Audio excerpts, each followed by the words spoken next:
Good afternoon. The committee's hearing is now called back to order for the Committee on Health, Land, Justice, and Culture. We're continuing with the second item on the agenda this afternoon, and this is on Bill number 99-37 COR, introduced by Senator Telo Taitague, Frank Blas Jr., Jesse Lujan, Joanne Brown, Dwayne T.D. San Nicolas, Chris Barnett, and Senator William Parkinson. It's an act to amend Section 29101 of Section 29103 of Chapter 29 of Title 10 of the Guam Code Annotated relative to swimming pools. Before we hear from those who have signed up to testify on the bill, I would like to invite the prime sponsor, Senator Telo Taitague, to introduce the bill. Thank you, Madam Chair, and thank you for joining me today with for this public hearing on Bill 99-37, an act to amend Section 29101 and Section 29103 of Chapter 29, Title 10, the Guam Code Annotated relative to swimming pools. This legislation is meant only to clarify a contradiction recently brought to my attention by members of the real estate industry regarding the requirement of qualified lifeguards at private swimming pools meant for use by tenants and owners of apartment buildings, condominiums, townhouses, and gated communities. Currently, Title 26, Division 1, Article 6, Chapter 4 of the Public Health Sanitation Section E states that whenever the pool is open for use and no lifeguard service is provided, the warning sign shall be placed in plain view and shall state, warning, lifeguard, warning, no lifeguard on duty. Bill 99-37 clarifies that private swimming pools will include pools which include pool constructed in connected with single-family dwelling condominiums, townhouses, and apartment complex, and guests of such persons. It basically clarifies in Bill 99-37 of these particular dwellings. And to be clear, many of Guam's multi-dwelling complexes operate private swimming facilities for their tenants and owners, most of whom pay fees associated with the ground's maintenance and facilities upkeep. According to written testimony submitted by the real estate professionals, which will be available for public information on guamlegislature.com, hiring lifeguards could cost up to $80,000 or more. My measure simply clarifies the definition of private swimming pools to include these residential complexes, such as condominiums, apartments, and townhouses, most of which operate and cooperate in full compliance with proper signage requirements. This in no way reduces the safety requirements for public swimming pool facilities where qualified lifeguards are necessary. And I'd like to thank you, Madam Chair, for having this public hearing on this bill to clarify the difference. We are also having issues between what public health says and what Guam Fire Department says, too. So these are two areas that we want to simplify and clarify, especially for those particular complexes that are privately owned as well. Condominiums are privately owned. An apartment building, not everybody can go into an apartment building and utilize their swimming pool. They must be a resident and living there, as well as townhomes, which are privately owned as well. So again, I thank you for the opportunity and looking forward to testimony. Thank you very much, Senator Taitague, on your introduction to your bill. For the record, the committee has requested feedback on Bill number 99 from the following, some of which are still pending, but we also have some that are here.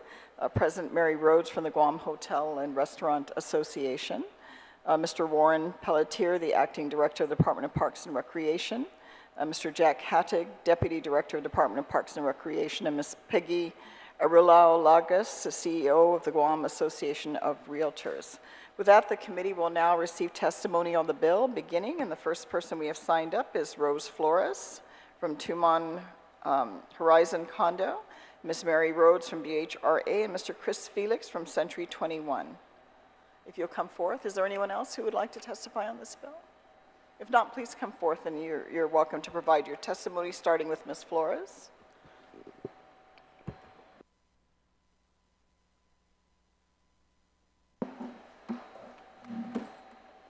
Today, thank you, Senator Brown and Senator Taitague, for having this public hearing. I represent the Tumon Horizon condominiums in Upper Tumon, and we've had a lot of controversy with the new rules and regulations in trying to get a permit going. I understand this bill that you are amending, like you said, will definitely clarify the difference between public and private swimming pools, correct? So we have been advised by public health that we are a public swimming pool, whereas we try to fight the fact that it's not a public. We don't, not just anybody can come in. We don't charge, but we were advised that we were considered that, and we'd have to follow all the new rules and regulations that were passed. There's a lot of cost incurred to comply with all these laws, and I understand that, well, I wanted to ask, was anyone grandfathered in? Because we are a very, we've been in operations for like 50 years. It used to be a hotel, now converted into a condominium. And so I guess it's become harder to get our permit because of all these new rules and regs that we need to comply with, not to mention that it's been costly. So being that with this amendment, so now we're falling, I want to clarify, now we're falling under the private swimming pool category? I mean, because there's a big difference. There really is between the private and public. So I just want to clarify that, just looking at the bill.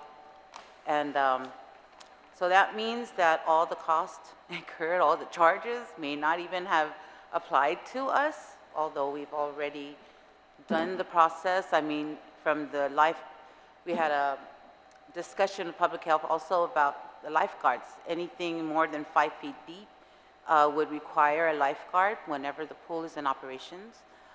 That's also costly to because we're a small condominium. And so we reconstructed our pool to be 5 feet deep, no more than 5 feet deep. So that was a lot of expense. We've also done a lot of changes, even with the fences from 4 feet to 6 feet. So, it's, so I'm wondering, why wasn't anyone, or was anyone grandfathered in on this? Being that when they passed the new rules and regulations, were we considered, was there any consideration to the smaller or the older facilities? I mean, because like I said, we're small. We're not like a hotel that has all, we just run on the HOAs and stuff like that, and we try to comply with the laws, and it's really hard. And not to mention that the new rules and regulation is very complex. It's really sometimes even contradicting, but I've been to public health many times to talk and discuss and go over the new rules and regs, because we really want to, get our pool up and running. So to clarify, you are passing this bill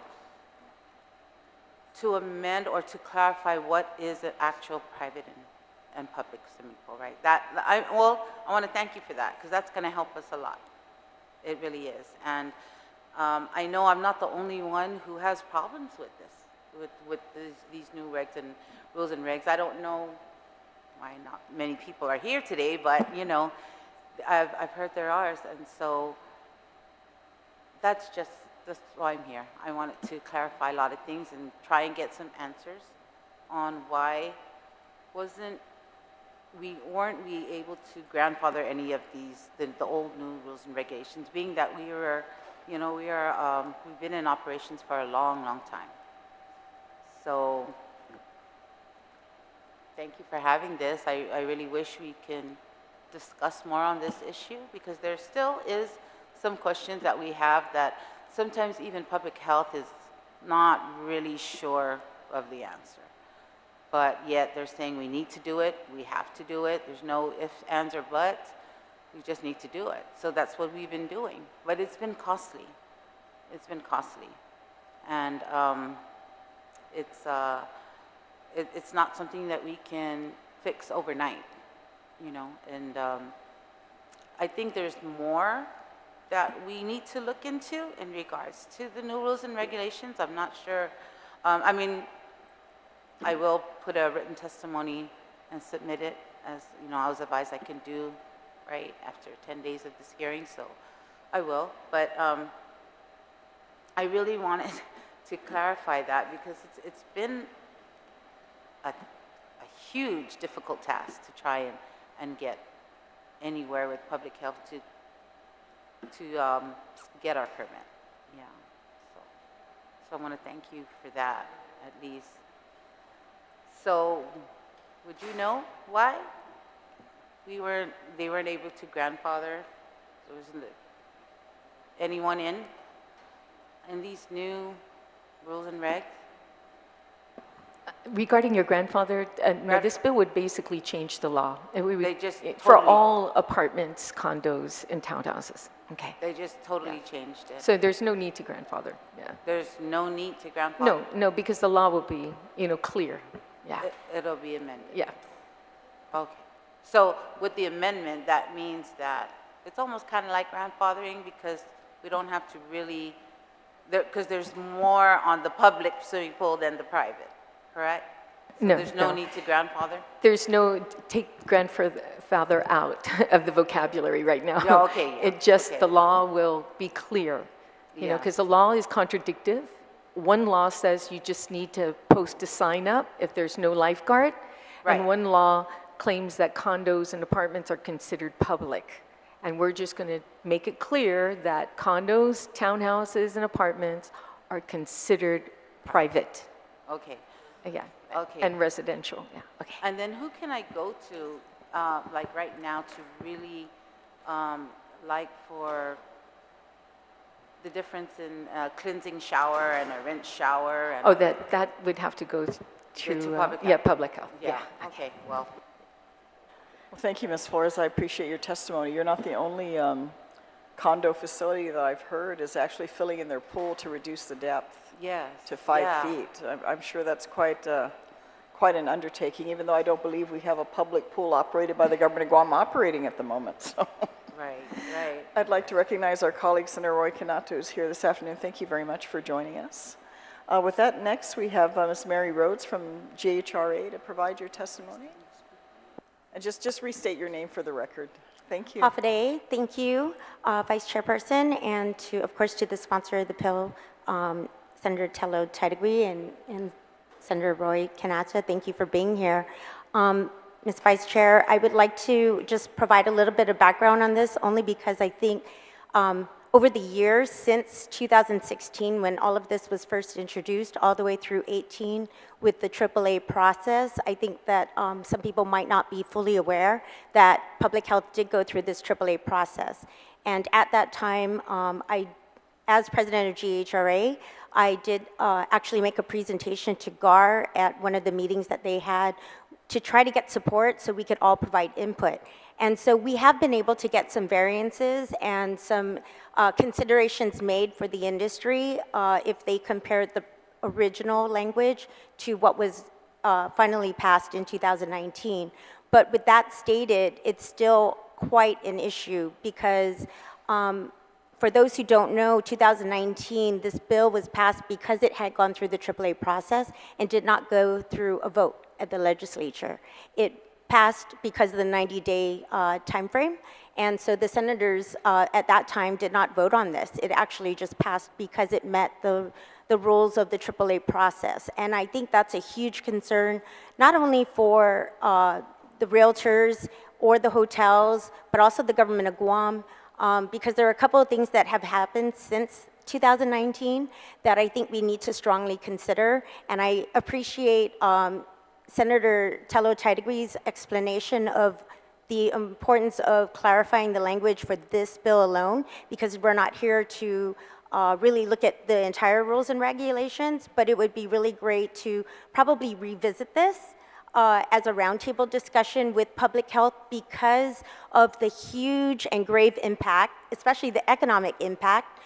If you look at their original study, they had only reported in 2019 $500,000 in total as an economic impact for everyone to make these changes. And that survey was really completed by private sector together with the government of Guam.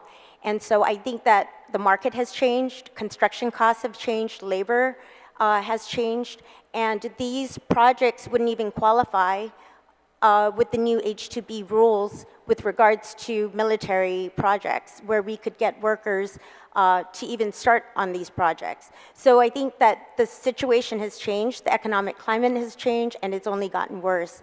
And especially with our economy and tourism, GHRA is here to plead with this body, with this legislature, to really do a roundtable discussion or to even consider a bill for something else. But with regards to this specific bill, we are in favor of changing the language, but there are sections throughout the rules and regulations that might also have to be added to the sections, because the definition of private pool is only one section. There are other areas that will have to also be changed, and I can work with you on that.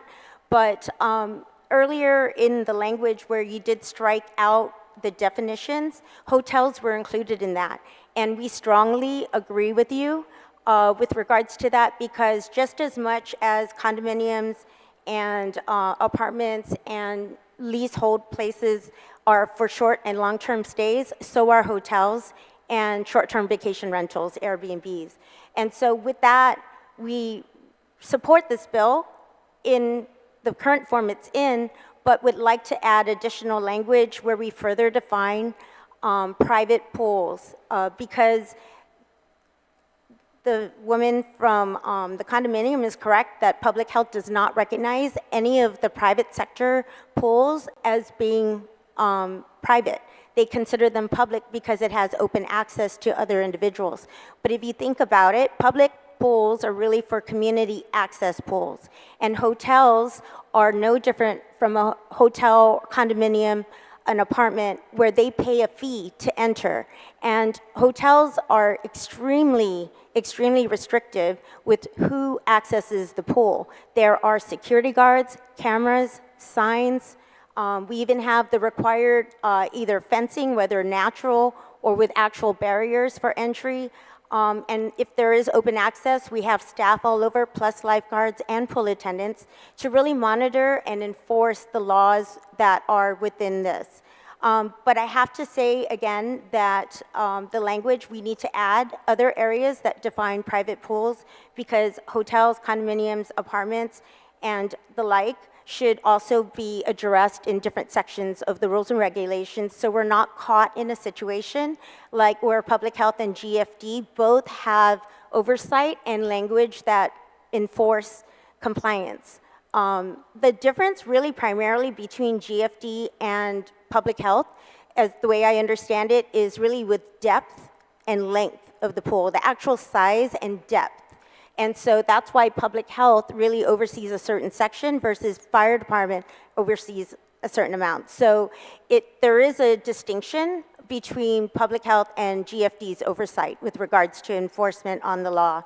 But with regards to public health rules and regs, we would like to do a full review of it in a roundtable discussion. Even though it has gone through the AAA process, I think, again, even the government of Guam, and may or may not know this, but in 2019, prior to COVID, when they did pass this, there was another session at the legislative hearing where we did amend it, and we asked for a 5-year extension because of the government not being prepared and ready. And so I'm glad Department of Parks and Recreation is actually was announced because DPR was the one who actually requested for the 5-year extension. And I attended that hearing and asked that hotels also be considered, or even just in general private sector, should be considered for the 5-year extension because the extent of all the changes that are required, from markings underneath the pool to construction with stairs, ladders, I mean, everything, the full gamut down to diaper changing stations, shower heads, and lights. So it's really important that we go through this with a fine-tooth comb because I have to tell you, it is on record. Mr. Mike Titano from the Hilton and I were the only two that ever attended the hearings and provided testimony from the administrative hearing all the way through all of the public hearings. And so we really need more community input, especially from the government, because the government is subject to this as well as private sector. And private sector includes hotels, hotels, short-term vacation rentals, as well as apartments and condominiums. And so with that in mind, what should probably be considered in the short term while we have time to look at that is allowing DPHS as Division of Environmental Health to allow variances and mitigations for all services of the regulations for existing pools instead of using the language of grandfathering, because variances are allowed in certain sections. So we should allow for variances throughout the rules and regulations to keep it simple, and that is something we could submit to public health and still be in compliance. And then possibly even consider another extension in order to comply with this in full. I can tell you, since they started implementing this last year, hotels and certain other types of facilities have voluntarily closed or have been shut down. So can you imagine all of the facilities, and we're supposed to be marketing ourselves as a destination for tourism, and we do not have jacuzzis or pools operating in a lot of facilities. And that is primarily because they are not able to pass the permit process, as she had mentioned earlier. So we've been going through this for about a year and a half now with public health. And I do have a mitigation plan as well as feedback from 3J Maintenance and Monitoring. They're a company that has been providing pool consulting services, and we have copies of the reports with authorization from our members, and we can provide you with specific language on what those mitigation plans would include, and some things that are just nearly impossible without reconstructing the entire pool.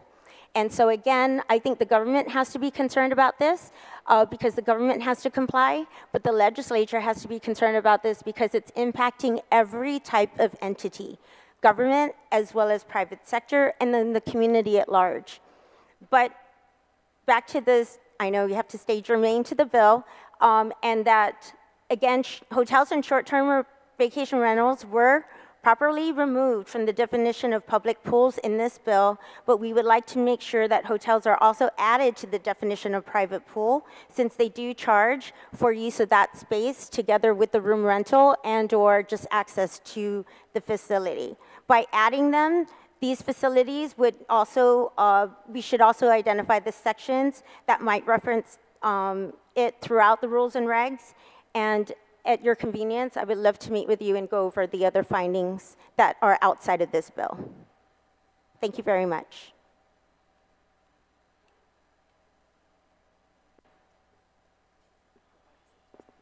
Yes, I will furnish a copy of this, but also all of the reports with the original testimony, the minutes from the administrative hearings, because it's quite long. With all of my recommended changes. And just so you know, we never fought really against anything. We just asked for variances. So that way we can mitigate against something rather than them just shutting us down for not complying. So with every part of the rules and regs, we should really ask for variances to be allowed. Yes, I will email it to you. Thank you. Thank you very much, Ms. Rhodes, for providing your testimony on behalf of GHRA. I just want to say also for the record, we did receive written testimony on Bill 99-37 from Jody Dwayne, the president of the Guam Association of Realtors. And we also have, not providing testimony, but here for support is Ms. Jerry Cordova from Home Ventures Realty. Thank you very much for coming and joining us this afternoon. I just also want to note for the record, the fiscal impact note request was sent on June 8, 2023, and the fiscal note was waived on May 1st, 2023, with BBMR writing that this bill is administrative in nature and poses no fiscal impact upon any funds of the government of Guam. As for legal review, requests for legal review was submitted on August 29, 2023. A legal review was submitted by the Legal Bureau on August 30, 2023, making technical corrections. In addition to this, it adds a new Section 2, which amends an instance in which the term private residential swimming pool is amended to private swimming pool to keep it in line with the intent of the bill. The summary of this bill, the bill amends two definitions pertinent to the classification of swimming pools: public swimming pool and private swimming pools. The bill narrows the definition of a public swimming pool to mean any swimming pool that is not a private swimming pool as defined in this act. Furthermore, it amends the term private residential swimming pool to private swimming pool. Additionally, the bill expands the definition of private swimming pool and exempts private swimming pools from the regulations that public swimming pools are subjected to. With that, I'll allow Senator Telo to have any questions. Oh, I'm sorry, I have one more with Mr. Felix, and then I'll have Senator Telo and Senator Kanata to ask any questions they have. How could I forget you? You're right there, right in front of me, Mr. Chris Felix. I'm sorry, From Senator. Century 21 Realty. I mean, you know, Ms. Rhodes just said it all, so you know. But thank you very much for joining us this afternoon. With that, certainly we'll listen to you for your testimony on this bill. Thank you so much. Thank you, Senator. Senator Taitague, Senator Roy, Kanata, thank you. I speak in favor of the bill very strongly. My company, Century 21 Realty Management, manages about 58 condominium complexes and 4 or 5 apartment complexes. Approximately, I didn't add them up, but about 40 of them have swimming pools. So obviously this is a very important topic. And just a brief history, for the last 15, 20 years, we have to go get our license, our pool license renewed up at Public Health. And we all sit down in a very friendly nature and argue whether these pools are private or public. And we keep trying to explain that a condominium is privately owned. It's a privately owned complex, and the only people who can swim in the pool are owners, tenants, who the owner has given that right to swim, or their invited guests. So therefore, in my mind, it was clearly a private, all those are private swimming pools, whether it's a condominium, an apartment, or a townhouse. It seems very clear. Their stand, Public Health stand, kept telling us every year, no, because an owner can rent the unit out, and therefore a tenant is considered public, so therefore it's a public pool. And we just kept saying, that makes no sense. I own a house that has a swimming pool. If I rent my house out, does that make that swimming pool a public? You know what I mean? It's just, according to their definition, my swimming pool at my house is now public because I rented it out. It's very friendly, and they see me coming and they laugh and they go, okay, let me fight, you know, and we have this every year. It got scary, as was mentioned, in about 6-7 years ago when they started going through the process of rewriting the pool laws. My people did participate, not as much as you did, but did participate. And unfortunately, the first draft, there were issues we addressed, again, trying to make this a private pool versus public pool first. And then these other parts of the law of the new swimming pool regulations that we found almost, I would say, atrocious. Finally, the final draft, which we never saw a copy of or never given a copy of, was kind of mailed to us last year. And so we got it, we read it, and we were horrified, not just by they didn't define public or private as this law does, but not just the section that the Senator Taitague read about posting signs, there's another section in the pool regs that say all swimming pools must have a lifeguard. Flat, boom. Regardless of size, regardless of depth, regardless of anything, it has to have a lifeguard as long as that pool is open. This other section, and it seems to conflict. The other section says, if you don't have a lifeguard, then you got to do this. But the other part of the law says you got to have a lifeguard. You know, the current administration at Public Health, they're all cool and they're good people, and we get along with them, and when we talk to them about this, we say, well, we got to have a lifeguard. They go, no, don't worry about that. Well, when a government agency tells me not to worry about it, 3 years from now, who's going to be there? Who's going to define this? Who's going to say, forget about this section of the law, we're going to start enforcing this section of the law that says you must have a lifeguard. And we absolutely, these condominiums cannot afford $80,000 a year. 8 hours a day, 50 bucks an hour for 7 days a week, we can't afford it. And the common area fees would double. And that's what our fear is, that whether we have to have a lifeguard, that's our main concern. This law takes care of that by saying these pools are private pools, which it should be anyway, to be very honest. It is a private pool. I own a condominium, that's a private. The condominium is, almost all of them have guards and gates now anyway. Most of the larger condominiums that have pools have privacy. So, I mean, that's my story and I'm sticking with it. Sorry, I get a little emotional as usual. I don't think we realized how much intrigue was involved in defining public and private swimming pools until this afternoon. But thank you, Mr. Felix, for providing your testimony. With that, Senator, okay. Senator Kanata, do you have any questions or comments? Senator Telo, he's extending I you was the just courtesy. going to do a closing. You know, I really don't have anything. Do you have any I have some questions or concerns. comments, Senator Kanata? Thank you. I just wanted to clarify, I don't know if the author or anyone in the panel would like to be privy to this information. Should any illness related to the pool occur, who's responsible or who's liable? Public health, or does that fall on you guys as the homeowner or property? By lawsuits, it's never been a government agency. Okay. It's the owner of the pool. In cases where there's an injury in a condominium pool, it's the homeowners association. If there's an injury in my pool, personal pool, then I'm liable and I'm the one. That's why we carry tremendous liability insurance in this. Even if you have a fence around the pool, 10 feet high, it's still an attractive nuisance by law, and we are liable for whatever happens. Okay, thank you for that information. Also, who would be making sure that pools are in good running condition? I guess making sure that there's proper filtration and sanitation is being met. Well, it's my understanding that there'll still be inspections. That it doesn't take away, calling it a private pool doesn't take the government's right to inspect these pools. But in a simple answer, even if there was no inspection, if anyone gets sick in that pool, I'm liable. So you're darn right I'm going to have the pool properly maintained.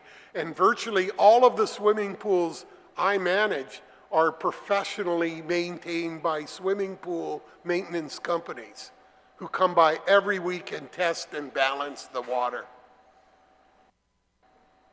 Yeah, I would like to add to that because, yes, it always falls on the facility and the owner of that facility, but at the same time, that's why it's so important to revisit the rules and regs, because the liabilities are still there, even though you change the definition of it. There are things that are actually really valuable of the rules and regs with regards to the filtration system, the timer, the meters, all of that. But it's a matter of identifying what is a reasonable cost, right? And what are your mitigation plans to address it? So that's why by adding in the language for allowing variances would allow us to work with public health on how to meet the standard and mitigate against it if it's absolutely impossible. So for something like lights under the pool or the markers, or changing the color of the pool, or adding stairs to the concrete portion of the pool, those are going to be near impossible without breaking the entire pool. So if you notice, there's a hotel that actually went through this process for several years and chose to enclose that pool. And it's great. There's actually 2 hotels that have enclosed their pools completely on those sites because of the challenges with having to meet all the rules and regs. They've gone through the process, it was rigorous, but we have those assessments for a lot of hotels, and I'm sure that you will have the same findings in a facility that is an apartment or condominium. So again, it would be not an act of futility, but really a necessary process to go back, even though we are successful with this bill that I'm really grateful all of you, a lot of you have sponsored, to take the definition and change that finally to private pool, that we are not public pools. But at the same time, I think we still need to revisit the whole set of the rules and regs to come up with what would allow for variances. Because there are sections that have that already, but there are certain sections that we were denied to have variances on. And I think that the government of Guam itself with DPR would want variances for certain parts of the bill, or I'm sorry, parts of the rules and regs that they can't comply with either. And it's best to do this before next summer when government of Guam is actually going to be effective.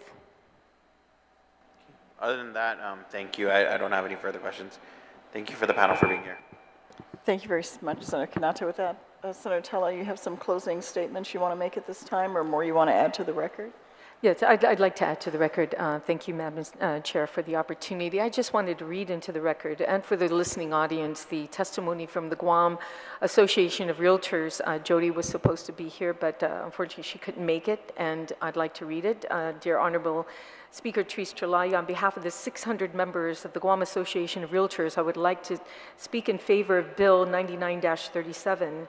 This bill basically clarifies the swimming pool owned by private enterprises such as apartment buildings, complexes, condominium complexes, townhouses, and other privately owned complexes are considered to be private pools and subject to laws and regulations of private swimming pools and not public swimming pools.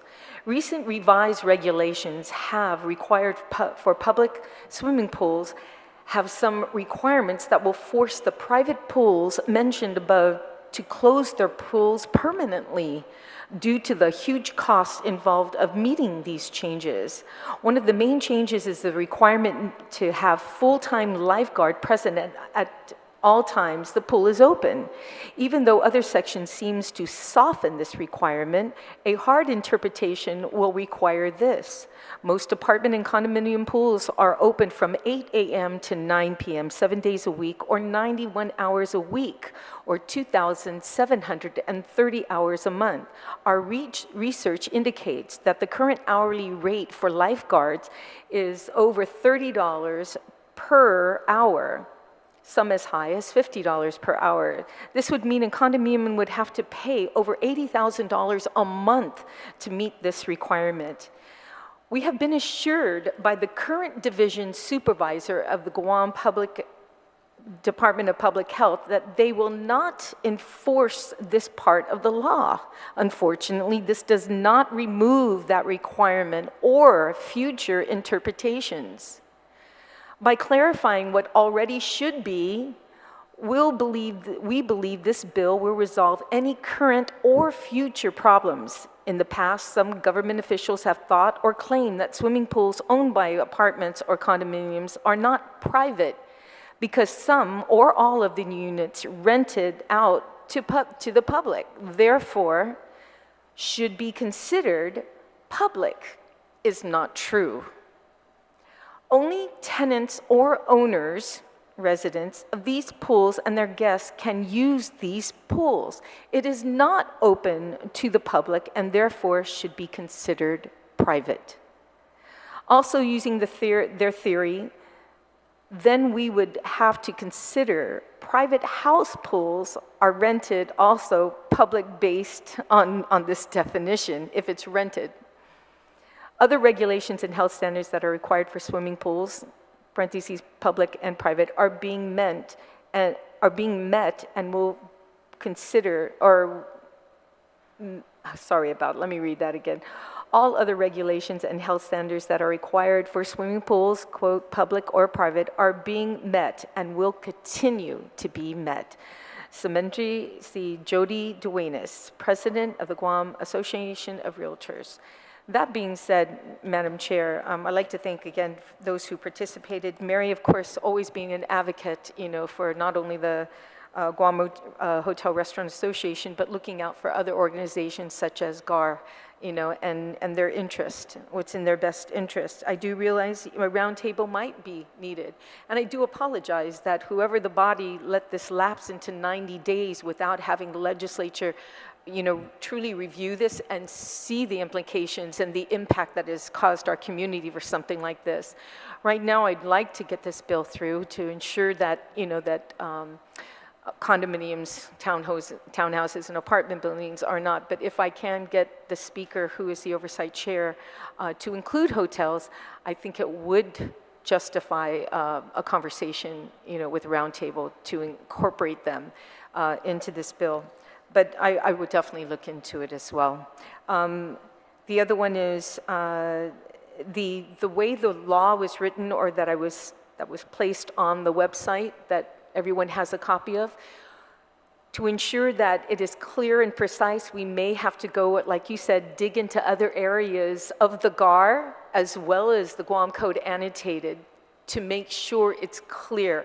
I was hoping to put one sentence in GAR and one sentence of Guam Code Annotated just to make it clear, but it may get a little bit more complicated, but it may take a little more time, but I promise you that we will continue to work on this to ensure that that it's not going to be left up to a future public health director who wants to, depending how he feels that day, deny, anybody the right to have a pool that's I considered as private. So that being said, again, Madam Speaker, thank you, Madam Chair. I promoted you, yes I did. I thank you for the opportunity, and thank my colleagues for being here today, Senator Kanata as well. Thank you. Thank you very much, Senator Telo, and certainly to Senator Kanata for joining us this afternoon. If there are no additional testimonies to further present on this bill, we'll consider bill number 99-37 duly heard. The time is now 3:47, and I'm in 2:47, and with that, we will conclude the hearing. We will recess for a few minutes and come back at 3 o'clock this afternoon to address bill 84-37. With that, thank you very much for all of you that came and provided your testimony. Most appreciated. Thank you.